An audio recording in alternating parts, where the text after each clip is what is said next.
नमस्कार सभी को, राधे राधे, जय श्री कृष्णा। फिर से हाजिर है साइकोलॉजी की एक और क्लास लेकर। और देखिए, आज की क्लास हमारी क्वेश्चंस की रहेगी। हमने कल पढ़ा था अधिगम का सिद्धांत, जिसमें हमने जीन पियाजे का संज्ञानात्मक विकास का सिद्धांत पढ़ा था। आज उसी से रिलेटेड क्वेश्चन लेकर आए हैं। तो चलिए फिर देर न करते हुए क्लास को स्टार्ट करते हैं। आज का हमारा पहला क्वेश्चन है कि पियाजे के अनुसार संज्ञानात्मक संरचनाओं को व्यवस्थित करने और उन्हें एक सुसंगत प्रणाली में बदलने की प्रक्रिया को क्या कहा जाता है? आत्मसातीकरण, संगठन, समायोजन या फिर संतुलन। देखिए, बात किसकी हो रही है? संरचनाओं को व्यवस्थित करने की बात हो रही है। बात हो रही है कि जो जानकारी हमारे पास होती है, स्कीमा हमने अपने दिमाग में बनाए होते हैं, और कोई भी जानकारी हो, हम उस जानकारी को अकेले नहीं रखते। बहुत सारी जानकारी जो होती है दिमाग में, बहुत सारे स्कीमा बने होते हैं, जैसे कि कुत्ते का स्कीमा, बिल्ली का स्कीमा, कबूतर का स्कीमा, तोते का स्कीमा। तो बहुत सारे जो स्कीमा या फिर कहे मानसिक संरचनाएं कहे या फिर कहे जानकारी कहे, उनको हम क्या करते हैं? व्यवस्थित करते हैं, एक क्रम में व्यवस्थित करते हैं, उनको आपस में जो है जोड़ते हैं और क्रम में लगाते हैं, उनको क्रम में क्या करते हैं? व्यवस्थित करते हैं।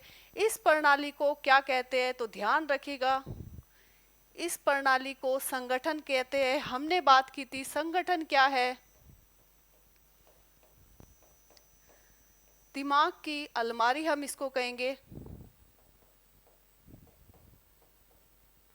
क्या कहेंगे हम इसको? संगठन को हम कहते हैं दिमाग की अलमारी, जिसमें हम बहुत सारे स्कीमा एक साथ आपस में जोड़ते हैं, उनको क्रम में उनको लगा कर रखते हैं, व्यवस्थित क्रम में लगाते हैं।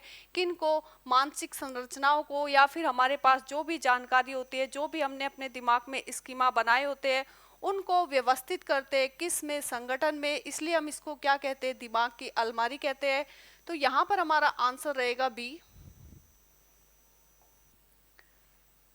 नेक्स्ट, एक बच्चा जब किसी नए अनुभव को अपने मौजूदा ज्ञान में समाहित करता है और उसे अपने मौजूदा स्कीमा के अनुसार समझता है, तो वह क्या कर रहा है? वह समायोजन कर रहा है, संरक्षण कर रहा है, या फिर आत्मसातीकरण कर रहा है, या फिर विकेंद्रीकरण कर रहा है। देखिए, हमने बात की थी कि जब बच्चों के पास पुराने स्कीमा होते हैं या फिर पुरानी जानकारी उनके दिमाग में फिट होती है, और जब हूबहू नई परिस्थिति में उनका जो है उपयोग करते, कोई बदलाव नहीं करते हैं। यहाँ पर भी बात किसकी हो रही है? कि जब बच्चा जो नए अनुभव है उसको अपने मौजूदा ज्ञान में समाहित कर लेता है, या तो कहे नए अनुभव को पुराने स्कीमा में बिना किसी बदलाव के फिट कर लेना, या फिर कहे नवीन परिस्थितियों में पुराने ज्ञान या स्कीमा को वैसे के वैसे ही प्रयोग करना, एक ही बात है। तो उसे हम क्या करते हैं? मौजूदा स्कीमा के अनुसार ही समझते हैं, उनमें कोई भी अंतर नहीं समझते, उसमें किसी भी प्रकार का बदलाव नहीं करते हैं। तो उसको हम क्या कहते हैं? उसको हम कहते हैं आत्मसातीकरण। जैसे कि हमने कल इनके सिद्धांत में पढ़ा कि एक बालक के पास तोते का स्कीमा पहले से था कि तोते कैसे होते हैं? आसमान में उड़ते हैं, दो पैर होते, दो पंख होते, एक चोंच होती है। तो उसने स्कीमा बनाया हुआ था तोते का। जब वो किसी दूसरी जगह पर जाता है और वहां पर जो है कबूतर को देखता है, तो अपने जो है पुराने स्कीमा के आधार पर तोता जो है, बच्चा जो है, कबूतर को ही क्या समझ लेता है? तोता समझ लेता है। यानी कि वो अपनी पुरानी जानकारी को नए अनुभव पर या फिर नए जो उसका माहौल है उसमें वैसे के वैसे ही जो है उपयोग करता है। तो उसको हम क्या कहेंगे? आत्मसातीकरण कहेंगे। यानी कि पुरानी जानकारी में या फिर पुराने स्कीमा में कोई बदलाव नहीं किया जाता, उसे हूबहू नवीन परिस्थितियों में प्रयोग कर लिया जाता है। जैसे कि बच्चे ने तोते के स्कीमा के आधार पर कबूतर को तोता कहा, यानी कि अपनी पुरानी जानकारी के आधार पर बच्चे ने जो है कबूतर को ही क्या समझ लिया? तोता समझ लिया। तो इसको हम क्या कहते हैं? आत्मसातीकरण कहते हैं। आंसर रहेगा यहाँ पर हमारा सी। नेक्स्ट, पियाजे के अनुसार किस अवस्था में बालक परिकल्पनात्मक या फिर कहे निगमनात्मक तर्क जो है विकसित करने में सक्षम होता है? हमने पढ़ी थी जीन पियाजे की 4 अवस्थाएं। पहली अवस्था संवेदीय गामक अवस्था, 0 से लेकर 2 वर्ष तक के बालक की अवस्था। दूसरी अवस्था इनकी पूर्व संक्रियात्मक अवस्था, 2 से लेकर 7 वर्ष तक के बालक की अवस्था। तीसरी अवस्था इनकी मूर्त संक्रियात्मक अवस्था, 7 से लेकर 11 वर्ष तक के बालक की अवस्था। चौथी अवस्था इनकी औपचारिक संक्रियात्मक अवस्था, इसको हम कहेंगे कौन से बालक की अवस्था, 11 से लेकर 15 वर्ष तक की ये बालक की अवस्था है। पूछा क्या है कि किस अवस्था में बालक जो है परिकल्पनात्मक या फिर कहे निगमनात्मक तर्क कर सकता है, यानी कि बालक जो है भविष्य के सपने कब संजोता है कि मेरे पास कल गाड़ी होगी, बंगला होगा, नौकरी होगी। ये परिकल्पनात्मक तर्क बालक करने लगता है। साथ में ही निगमनात्मक तर्क यानी कि गणितीय जो निगमनात्मक तर्क है वो करने लग जाता है, जैसे कि x y x से क्या है, बड़ा है, लेकिन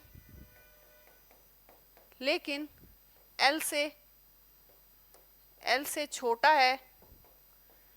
है, तो इनमें सबसे बड़ा कौन है। इस प्रकार के जो है निगमनात्मक तर्क जो है, गणितीय जो निगमनात्मक तर्क है बालक करने लग जाता है। जो बालक के सामने ये नहीं है तब भी जो है बालक इसका आंसर निकाल सकता है। तो देखिए इसी अवस्था को हम कहेंगे कौन सी अवस्था, औपचारिक संक्रियात्मक अवस्था, यानी कि 11 से लेकर 15 वर्ष तक का जो बालक है वो परिकल्पनात्मक तर्क तथा निगमनात्मक तर्क करने लगता है, उसमें इसकी जो है विकसित हो जाता है, विकास हो जाता है। तो आंसर हमारा रहेगा डी। नेक्स्ट, जब बच्चा यह समझता है कि मिट्टी के गोले को चपटा करने पर भी मिट्टी की मात्रा वही रहती है, तो उसने पियाजे के किस सिद्धांत को हासिल कर लिया है।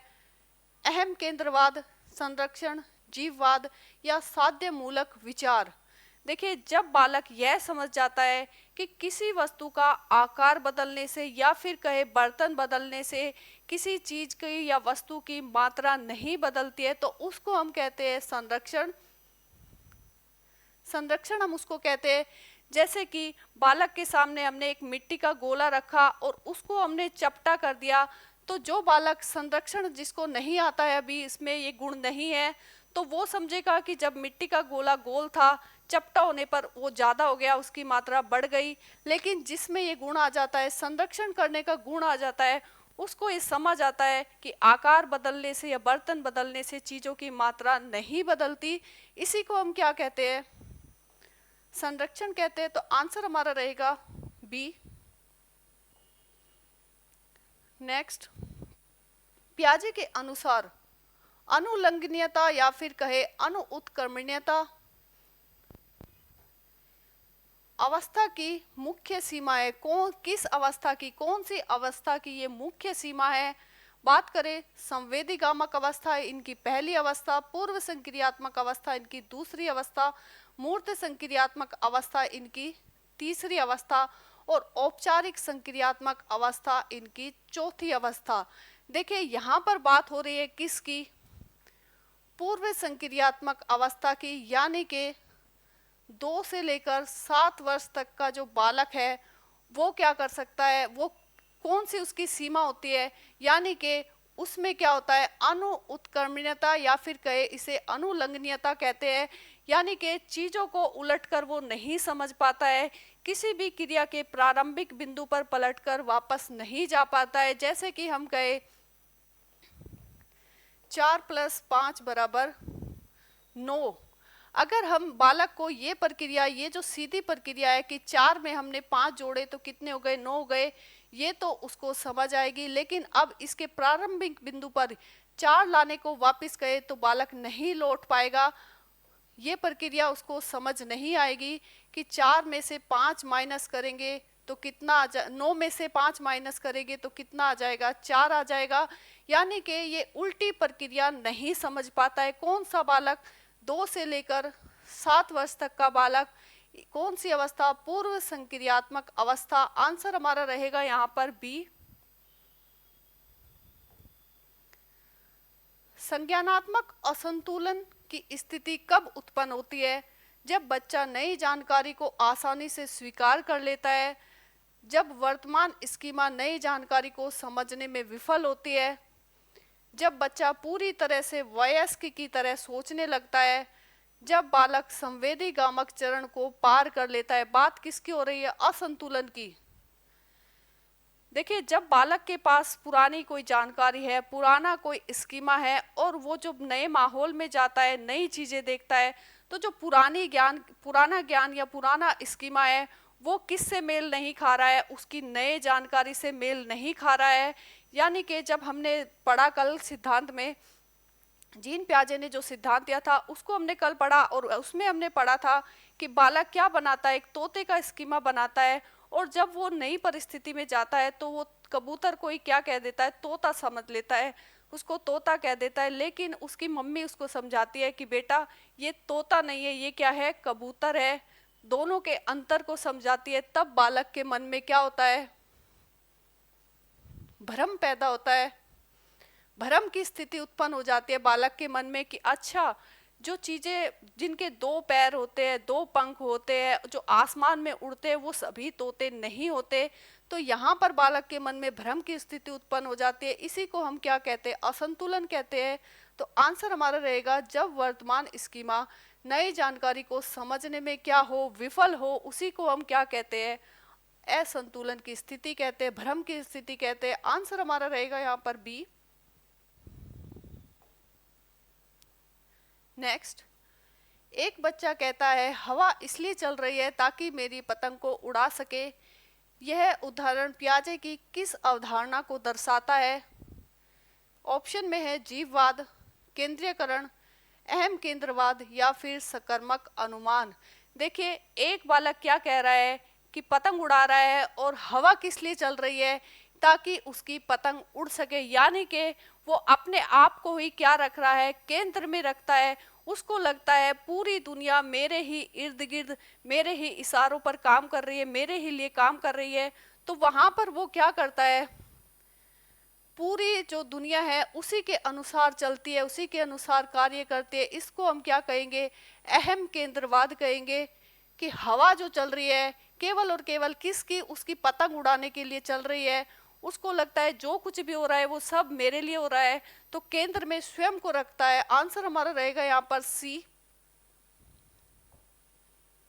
नेक्स्ट, मूर्ति संक्रियात्मक अवस्था 7 से लेकर 11 वर्ष तक के बालक की अवस्था है में सकर्मक अनुमान का क्या अर्थ होता है? बात किसकी हो रही है? सकर्मक अनुमान की बात हो रही है कि इसका क्या अर्थ होता है? निर्जीव वस्तुओं को सजीव समझना, दो वस्तुओं के बीच के संबंध से तीसरी वस्तु का निष्कर्ष निकालना, अपनी बात को केवल अपने दृष्टिकोण से देखना, या फिर केवल मौखिक रूप से अमूर्त समस्याओं को हल करना। देखिए, सकर्मक अनुमान क्या है? उदाहरण एक समझिएगा कि राम किससे? श्याम से छोटा है। राम जो है श्याम से बड़ा है। लिखिएगा, राम जो है श्याम से बड़ा है, और श्याम सीता से बड़ा है। राम किससे बड़ा है? श्याम से बड़ा है। श्याम किससे बड़ा है? सीता से बड़ा है। तो हम जो है तीसरी वस्तु का निष्कर्ष निकाल सकते हैं कि राम किससे बड़ा है? सीता से बड़ा है। देखिए, दो वस्तुओं के बीच के संबंध से तीसरी वस्तु का निष्कर्ष यहाँ पर निकल रहा है। राम श्याम से बड़ा है, श्याम सीता से बड़ा है। तो राम किससे बड़ा है? सीता से बड़ा है। तो आंसर हमारा रहेगा यहाँ पर बी। नेक्स्ट, पियाजे के समायोजन की प्रक्रिया को में क्या शामिल है? बात किसकी हो रही है? समायोजन की बात हो रही है कि केवल पुरानी जानकारी को दोहराना ही समायोजन है, या फिर नई जानकारी को बिना बदले पुराने स्कीमा में फिट करना ही समायोजन है, या फिर नई जानकारी के आधार पर नई स्कीमा बनाना या पुरानी को क्या करना? संशोधित करना, उसमें बदलाव करना ही समायोजन है, या फिर संज्ञानात्मक संतुलन को पूरी तरह से समाप्त करना। देखिए, समायोजन क्या है? जैसे कि हमने कोई दिमाग में स्कीमा बना रखा है, कोई पुरानी जानकारी हमारे पास पहले से ही है। अब हम क्या करते हैं? जब हमारे पास नई जानकारी आती है, नए अनुभव जब हम लेते हैं, नई जानकारी आई हमारे पास, और हमने देखा कि जो हमारे पास पुरानी जानकारी है, जो हमने पुराना स्कीमा बना रखा है, वो क्या है, गलत है। तब हम क्या करेंगे, नई जानकारी के आधार पर जो पुरानी हमारे पास जानकारी है, जो स्कीमा हमने बनाया रखा है, उसमें संशोधन करेंगे, उसमें बदलाव करेंगे और एक नया स्कीमा बनाएंगे। तो इसको हम क्या कहेंगे, समायोजन कहेंगे। तो ध्यान रखना, नई जानकारी के आधार पर स्कीमा बनाना और पुरानी जानकारी में संशोधन करना, उसमें बदलाव करना ही क्या कहलाता है, समायोजन कहलाता है। आंसर रहेगा सी। संवेदी गामक अवस्था 0 से लेकर 2 वर्ष तक की अवस्था की कौन सी उप अवस्था में प्राथमिक वर्तीय प्रतिक्रियाएं होती है। बात किसकी हो रही है, जीन पियाजे ने जो पहली अवस्था बताई थी, संवेदी गामक अवस्था। इस अवस्था में बालक इंद्रियों के माध्यम से या फिर कई शारीरिक गतियों के माध्यम से सीखता है। कौन सी अवस्था का बालक, 0 से लेकर 2 अवस्था का बालक। और इस अवस्था में जो है, इस अवस्था को 6 उप अवस्थाओं में इन्होंने बांटा है। 6 उप अवस्थाएं इन्होंने बताई है। किसकी, संवेदी गामक अवस्था को जो है जीन पियाजे ने 6 उप अवस्थाओं में बताया है। बात किसकी हो रही है, प्राथमिक वृत्तीय प्रतिक्रियाएं बालक जो है वो कब करता है। प्राथमिक का मतलब है उसके शरीर से संबंधित क्रियाएं, शरीर से संबंधित क्रियाएं। वृत्तीय का मतलब होता है दोहराना, यानी कि अपने शरीर से संबंधित जो क्रियाएं है, बालक उसको बार बार दोहराता है। कौन सी आयु में, तो ये आयु रहेगी 1 से लेकर 4 माह की आयु। आपने देखा होगा जब एक छोटा बालक होता है, कौन सी एज का, 1 से लेकर 4 माह का जो बालक होता है, अंगूठा चूसता है, गलती से उसने एक बार अंगूठा चूस लिया, उसको उस क्रिया में आनंद आया तो वो बार बार इस क्रिया को दोहराता है। प्राथमिक यानी कि शरीर से संबंधित, वृत्ति यानी कि दोहराना, यानी कि वो अपने अंगूठे को बार बार दोहराता है, उस प्रक्रिया को बार बार जो है अंगूठा चूसता है। तो ये किसकी बात हो रही है, 1 से लेकर 4 माह के बालक की बात हो रही है। आंसर रहेगा हमारा यहाँ पर बी। नेक्स्ट, पियाजे के अनुसार संज्ञानात्मक विकास को प्रभावित करने वाला सबसे महत्वपूर्ण कारक कौन सा है। विद्यालय की औपचारिक शिक्षा, भौतिक दुनिया के साथ अनुभव, माता पिता का अत्यधिक अनुशासन या फिर सहपाठियों का दबाव। संज्ञानात्मक विकास को प्रभावित करने वाला सबसे जो महत्वपूर्ण कारक है वो किसको मानते हैं जीन पियाजे।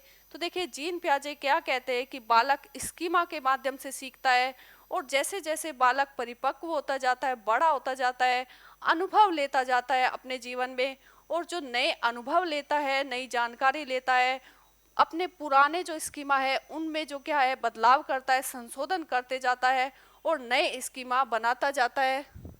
तो सबसे महत्वपूर्ण इन्होंने माना है किसको, अनुभव को। अनुभव के आधार पर ही बालक जो है नई जानकारी लेता है, अपनी पुरानी जानकारी में संशोधन करता जाता है। तो आंसर हमारा क्या रहेगा, भौतिक दुनिया के साथ अनुभव इन्होंने सबसे महत्वपूर्ण माना है किस में, संज्ञानात्मक विकास को प्रभावित करने में। तो आंसर हमारा रहेगा यहाँ पर बी। नेक्स्ट, एक बच्चा यह सोचने में असमर्थ है कि यदि एक कप में पानी भरा है और उसे एक लंबे गिलास में डाल दिया जाए तो पानी की मात्रा नहीं बदलती, वह केवल गिलास की ऊंचाई देख रहा है। यह क्या कहलाता है, विकेंद्रीकरण कहलाता है, केंद्रीकरण कहलाता है, वर्गीकरण कहलाता है या फिर प्रतिवर्तता कहलाता है। देखिए, एक बालक जब यह समझने में असमर्थ है कि चीज़ों की जो है किसी भी वस्तु का आकार बदलने से उसकी मात्रा नहीं बदलती है या फिर बर्तन बदलने से पानी की मात्रा सेम रहेगी, नहीं बदलती है, उसको समझने में असमर्थ है। इसका मतलब वो क्या है, केंद्रीकरण यहाँ पर आंसर रहेगा। बालक क्या करता है, किसी भी चीज पर या किसी भी वस्तु के सिर्फ एक पहलू पर ध्यान देता है। यहाँ पर बालक जो है किस पर ध्यान दे रहा है, केवल और केवल उस गिलास की लंबाई देख रहा है, लंबाई पर ध्यान देता है। केंद्रीकरण में सिर्फ एक पहलू पर ध्यान देता है बालक, बाकी के जो पहलू होते हैं, यानी कि उसने देखा कि कप की चौड़ाई ज़्यादा होती है। यहाँ पर उसने सिर्फ और सिर्फ गिलास की क्या लंबाई पर ध्यान दिया, कप की चौड़ाई पर उसने ध्यान नहीं दिया। किस पर ध्यान दे रहा है? सिर्फ और सिर्फ लंबाई पर ध्यान दे रहा है, चौड़ाई पर वो ध्यान नहीं दे रहा है। यानी कि केंद्रीकरण में सिर्फ एक पहलू पर बालक ध्यान देता है, बाकी पहलुओं को नजरअंदाज कर देता है। इसको हम क्या कहेंगे? केंद्रीकरण कहेंगे। आंसर हमारा रहेगा बी। पियाजे के संज्ञानात्मक सिद्धांत में स्कीमा शब्द का तात्पर्य किससे है? बात किसकी हो रही है? स्कीमा की। कि स्कीमा क्या होता है? जन्मजात शारीरिक प्रतिक्षेप, मानसिक अवधारणाओं या ज्ञान का संगठन पैकेट, बाल्यावस्था की केवल बुरी आदतें या फिर सामाजिक अंतःक्रिया के नियम। तो देखिए स्कीमा किसको कहते हैं? जब भी हम कोई चीज देखते हैं और उसके आधार पर, उस चीज को देखने के आधार पर हम उसको अपने दिमाग में बैठा लेते हैं। जैसे कि बालक ने पहली बार किसको देखा? कबूतर को देखा। उसने देखा कि इसके दो पंख है, दो पैर है, एक चोंच है, ग्रे कलर है, तो ये क्या है? कबूतर है। जब इस जानकारी को बालक अपने दिमाग में बैठा लेता है, इसी को हम क्या कहते हैं? स्कीमा कहते हैं। तो याद रखिएगा, मानसिक अवधारणाओं या ज्ञान का संगठित पैकेट। और कोई भी जो ज्ञान है वो हम अकेले नहीं रखते, बहुत सारा ज्ञान जो है इकट्ठा करके एक साथ जो है जोड़कर उनको क्रम में व्यवस्थित करके रखते हैं। इसीलिए हम इसको क्या कहते हैं? संगठित पैकेट कहते हैं ज्ञान का। आंसर हमारा रहेगा यहाँ पर बी। नेक्स्ट, निम्नलिखित में से कौन सा लक्षण औपचारिक संक्रियात्मक अवस्था का नहीं है? बात किसकी हो रही है? चौथी अवस्था है ये इनकी। और 11 से लेकर 15 वर्ष तक के बालक की ये अवस्था है। चौथी अवस्था की बात हो रही है जीन पियाजे की। और 11 से लेकर 15 वर्ष तक के जो बालक है वो इस अवस्था में है। इस अवस्था का जो बालक है अमूर्त रूप से चिंतन कर सकता है। बिल्कुल सही बात है। ये जो बालक है, इस अवस्था का बालक अमूर्त रूप से, यानी कि चीजें सामने नहीं है फिर भी उसके बारे में चिंतन कर सकता है। बिल्कुल सही। परिकल्पनात्मक तर्क ये कर सकता है, ये भी बिल्कुल सही है। केवल प्रत्यक्ष अनुभव तक सीमित रहता है, ये गलत रहेगा। प्रत्यक्ष अनुभव तक सीमित नहीं रहता है। हमने अभी बात की है बालक अमूर्त रूप से चिंतन कर सकता है। और ये अवस्था किसकी है?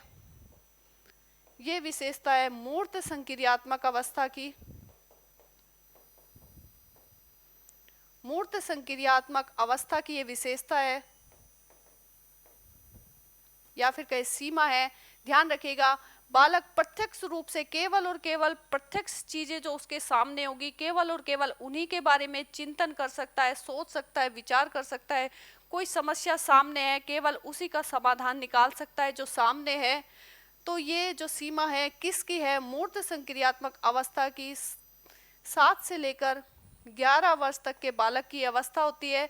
तो वैज्ञानिक दृष्टिकोण बिल्कुल जो औपचारिक संक्रियात्मक अवस्था, इनकी चौथी अवस्था का जो बालक है, वैज्ञानिक दृष्टिकोण का उसमें विकास हो जाता है। तो आंसर हमारा रहेगा यहाँ पर सी। पियाजे के अनुसार जीववाद से क्या तात्पर्य है? पियाजे जो है वो क्या कहते हैं कि जीववाद क्या है? सभी इंसानों को एक जैसा समझना, निर्जीव वस्तुओं को सजीव मानना, जैसे कि गुड़िया को जीवित समझना, जानवरों के प्रति अत्यधिक प्रेम होना, या फिर पौधों की वृद्धि को महसूस करना। तो देखिए जीववाद क्या है? जब बालक निर्जीव वस्तुओं में भी जीवन समझ लेता है, उसी को हम क्या कहते हैं? जीववाद कहते हैं। जैसे कि बालक जो है जब गुड़िया के साथ खेल खेलते हैं, आपने देखा होगा जो घर में छोटे बच्चे होते हैं वो गुड़िया के साथ किस प्रकार से खेल खेलते हैं, उनके साथ बातें करते हैं, क्योंकि वो समझते हैं कि इनमें भी क्या है? जीवन है। तो देखिए यहाँ पर निर्जीव वस्तुओं में जब बालक जीवन समझने लगता है, उसी को हम क्या कहते हैं? जीववाद कहते हैं। आंसर हमारा रहेगा यहाँ पर बी। नेक्स्ट, पियाजे के साध्य मूलक विचार का विकास किस अवस्था में होता है? बात किसकी हो रही है? साध्य मूलक विचार की हो रही है कि ये जो साध्य मूलक विचार है ये क्या है और ये किस अवस्था में जो है विकसित हो जाता है? बात करें संवेदीगामक अवस्था की, ये पहली अवस्था है। पूर्व संक्रियात्मक अवस्था, मूर्त संक्रियात्मक अवस्था, या फिर औपचारिक संक्रियात्मक अवस्था। तो देखिए यहाँ पर जो है 11 से लेकर 15 वर्ष तक का जो बालक है उसमें साध्य मूलक विचार जो है का विकास हो जाता है। यानी कि अगर आप मौखिक रूप से उसके सामने कोई कथन रख देते हैं तो वो जो उस पे तार्किक चिंतन करके उसके निष्कर्ष को निकाल सकता है। तो ध्यान रखिएगा, जो साध्य मूलक विचार है उसका विकास औपचारिक संक्रियात्मक अवस्था यानी कि 11 से लेकर 15 वर्ष तक के जो बालक है उनमें विकसित हो जाता है। आंसर रहेगा डी। नेक्स्ट, पियाजे के अनुसार एक बच्चा संरक्षण करने में इसलिए विफल रहा क्योंकि उसकी सोच कैसी है? अनुत्क्रमणीयता और केंद्रीकृत, पूरी तरह से वैज्ञानिक, अत्यधिक लचीली और तार्किक, या फिर विकेंद्रीकरण। देखिए, संरक्षण करने में बालक क्या हो रहा है? विफल हो रहा है, यानी कि चीजों के संरक्षण को नहीं समझ पा रहा है। बालक को नहीं समझ आ रहा है कि किसी वस्तु का आकार बदलने से उसकी मात्रा नहीं बदलती, या फिर बर्तन बदलने से जो है जो चीजों की मात्रा है उसमें परिवर्तन नहीं होता। इसका मतलब बालक में जो है केंद्रीकरण है। केंद्रीकृत हम देखेंगे वो केवल और केवल चीजों के सिर्फ एक पहलू पर ध्यान देता है, जैसे कि बालक लंबाई पर ध्यान देता है गिलास की, कप की चौड़ाई पर ध्यान नहीं देता है। इसलिए वो समझता है कि एक गिलास जो पानी है वो छोटे गिलास में डाल देने से, कप में डाल देने से जो छोटा गिलास है वो चौड़ा है, उसको ये समझ नहीं आ रहा। वो समझ रहा है कि जो लंबे गिलास का पानी है वो छोटे और चौड़े कप में डाल देने से कम हो जाएगा। तो यहाँ पर बालक सिर्फ और सिर्फ लंबाई पे ध्यान दे रहा है, इसे हम कहेंगे केंद्रीकृत। अनुत्क्रमणीयता का मतलब हमने बात कर ली है कि जो है उल्टी प्रक्रिया उसको समझ नहीं आ रही है। उल्टी प्रक्रिया नहीं समझ आ रही है उसको, यानी कि वो किसी भी प्रक्रिया के प्रारंभिक बिंदु पर वापस लौट नहीं पा रहा है। इसी को हम क्या कहते हैं? अनुत्क्रमणीयता कहते हैं। जैसे कि मानकर चलिए दो भाई है और माँ ने जो है दोनों को एक एक लड्डू दिया। एक भाई ने अपना लड्डू जो है तोड़ लिया और थाली में फैला लिया, तो जो दूसरा भाई है जिसको ये समझने में दिक्कत आ रही है, अभी उसमें जो है संरक्षण की क्षमता, योग्यता नहीं आई है, तो वो क्या समझता है कि मुझे जो है कम मिला है और दूसरे बालक को ज़्यादा मिला है, मेरे भाई को ज़्यादा मिला है। क्योंकि वो समझ रहा है कि वहाँ पर जो लड्डू है वो टूटा हुआ ज़्यादा दिखाई दे रहा है उसको, और जबकि जो लड्डू उसके पास है दोनों की मात्रा सेम है, लेकिन वो उस बिखरे हुए लड्डू को ज़्यादा समझता है। जबकि माँ क्या करेगी, उस बिखरे हुए लड्डू को अगर बांध दे तो दोनों की जो है सेम आकार, सेम मात्रा है। तो ये बालक को समझ नहीं आ रहा है। बालक जो है उसके प्रारंभिक बिंदु पर, यानी कि बालक ने लड्डू को तोड़कर उसका चूरा करके फैला लिया है, अब बालक उसके प्रारंभिक बिंदु पर नहीं जा पा रहा है। यानी कि माँ उस चूरे को सारे को इकट्ठा कर कर अगर बांध दे तो सेम ही लड्डू दोनों के पास होंगे। तो देखिए, उल्टी प्रक्रिया को बालक यहाँ पर नहीं समझ पा रहा है। केंद्रीकृत उसमें जो है देखने को मिलेगा, यानी कि चीजों के एक पहलू पर ध्यान देता है वो। तो यहाँ पर आंसर रहेगा ए।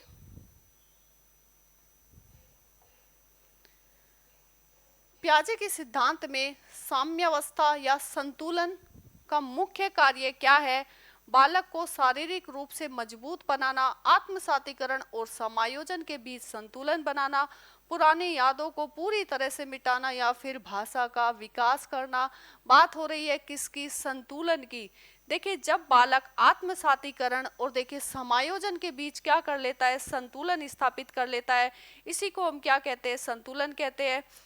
देखिए, हमने पढ़ा था क्या? आत्मसातीकरण। आत्मसातीकरण में क्या होता है कि बालक अपने पुराने ज्ञान को नवीन परिस्थितियों में बिना किसी बदलाव के ऐसा ही प्रयोग करता है। जबकि समायोजन में बालक जो है नवीन परिस्थितियों के अनुसार जो है अपने पुराने स्कीमा में बदलाव करता है और एक नया स्कीमा बनाता है। जब दोनों के बीच क्या हो जाता है? दोनों के बीच जो है संतुलन बालक बना लेता है। इसी को हम क्या कहेंगे? साम्यावस्था या संतुलन का मुख्य कार्य कहेंगे। यही इसका मुख्य कार्य है। दोनों के बीच जो है दोनों के बीच संतुलन स्थापित करना, आत्मसातीकरण और समायोजन के बीच संतुलन बनाना ही क्या है? इसका मुख्य कार्य है। आंसर रहेगा बी। पियाजे के अनुसार संज्ञानात्मक विकास की प्रक्रिया कैसी होती है? सतत होती है असतत चरणों में होने वाली, केवल बाहरी वातावरण पर निर्भर या फिर यादृच्छिक। तो ध्यान रखिए जो पियाजे थे इन्होंने संज्ञानात्मक विकास को कैसी प्रक्रिया माना है, असतत प्रक्रिया माना है। यानी कि ये मानते हैं कि जो संज्ञानात्मक विकास है वो निरंतर न होकर कैसे होता है, चरणों में होता है। और जीन पियाजे ने हमने पढ़ लिए बात की है कि कितने चरण, 4 चरण की बात की है, इनके चारों चरण हम पढ़ चुके हैं। तो जीन पियाजे क्या मानते हैं कि जो संज्ञानात्मक विकास है वो असतत होता है और चरणों में होता है। तो आंसर हमारा क्या रहेगा, बी। पियाजे के शैक्षिक निहितार्थों के अनुसार शिक्षक को क्या करना चाहिए। देखिए क्या जो है पियाजे कहते हैं कि शिक्षक को किस प्रकार का व्यवहार जो है बालकों के साथ करना चाहिए। क्या बच्चों को केवल रटने पर जोर देना चाहिए? बिल्कुल नहीं, रटने का तो विरोध करते हैं क्योंकि ये कौन है, रचनावादी है। रचनावादी है तो ये रटने का विरोध करते हैं। हमेशा कठोर अनुशासन बनाए रखना चाहिए। तो देखिए शिक्षक को एक केवल और केवल क्या सहायक के रूप में जो है होना चाहिए। ये मानते हैं कि शिक्षक एक सहायक के रूप में कार्य करे, जबकि बालक के ऊपर जो है अनुशासन अनुशासन जो है वो ना करे। यानी कि शासन करने वाला शिक्षक नहीं होना चाहिए। कैसा होना चाहिए, सहायक होना चाहिए। शिक्षक को एक सहायक के रूप में कार्य करना चाहिए, ना कि बालकों के ऊपर जो है कठोर अनुशासन बनाए। पाठ्यक्रम को वयस्कों के अनुसार चलाना चाहिए, तो बिल्कुल नहीं। पाठ्यक्रम भी किसके अनुसार होना चाहिए, बच्चों के अनुसार होना चाहिए। बालकों की उम्र के हिसाब से पाठ्यक्रम होना चाहिए। तो फिर जीन पियाजे क्या मानते हैं, जीन पियाजे मानते हैं कि बच्चों को सक्रिय खोज और स्व अधिगम के अवसर देने चाहिए। देखिए जीन पियाजे कौन थे, रचनावादी थे। और जो भी रचनावादी है वो उनका मानना है कि बालक जो है स्वयं खोज कर ज्ञान का जो निर्माण है, जो रचना है वो स्वयं करते हैं। तो बालकों को कैसा माहौल प्रदान किया जाए, तो देखिए स्व अधिगम के जो है अवसर, माहौल उनको दिया जाए। तो आंसर हमारा यहाँ पर रहेगा बी। तो देखिए ये थे हमारे जीन पियाजे से संबंधित कुछ महत्वपूर्ण क्वेश्चन। क्लास आपको कैसी लगी है कमेंट बॉक्स में बताइएगा। और इन क्वेश्चन में से आपके कितने क्वेश्चन सही हुए हैं ये भी बताइएगा, जरूर कमेंट कीजिएगा कि कितने क्वेश्चन आपके इनमें से सही हुए हैं 20 क्वेश्चन में से।